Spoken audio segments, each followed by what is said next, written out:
मध्य प्रदेश सरकार ने जारी किए प्रमोशन के नियम। हर डीपीसी में आरक्षित वर्ग का अफसर होगा। सीधी भर्ती वाले पदों पर SC/ST को 16 से 20% रिजर्वेशन।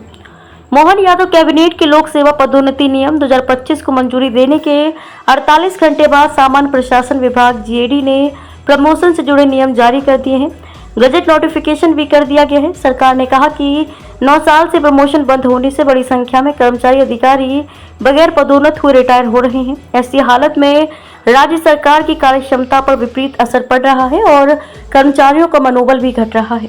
इसलिए सरकार ने पदोन्नति के नए नियम बनाए हैं।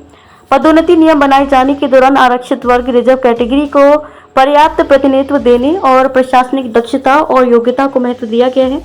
नियमों में कहा गया है कि सीधी भर्ती के पदों में SC/ST वर्ग को 16 और 20% आरक्षण दिए जाने का प्रावधान है।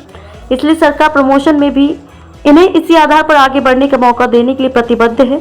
गजट नोटिफिकेशन के साथ ही सरकार के ये नियम प्रभावी हो गए हैं।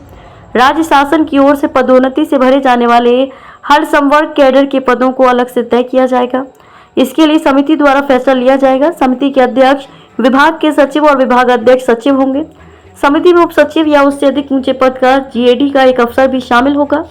इसके साथ ही इन तीनों सदस्यों में से कोई एक सदस्य SC वर्ग का नहीं होने पर SC वर्ग का एक सेकंड क्लास अधिकारी भी समिति में शामिल किया जाएगा। पहले 3 सदस्यों में से कोई सदस्य ST वर्ग का ना होने पर सेकंड क्लास कैटेगरी का ST वर्ग का एक अधिकारी भी कमेटी में शामिल होगा। फैसला ना होने की हालत में ये कमेटी काम करेगी। अगर विभागीय समिति द्वारा किसी मामले में अलग फैसला लिया जाता है तो ऐसे मामले में मुख्य सचिव की अध्यक्षता में एक कमेटी बनेगी, जिसमें विभाग के सचिव और सामान्य प्रशासन विभाग के सचिव शामिल होंगे।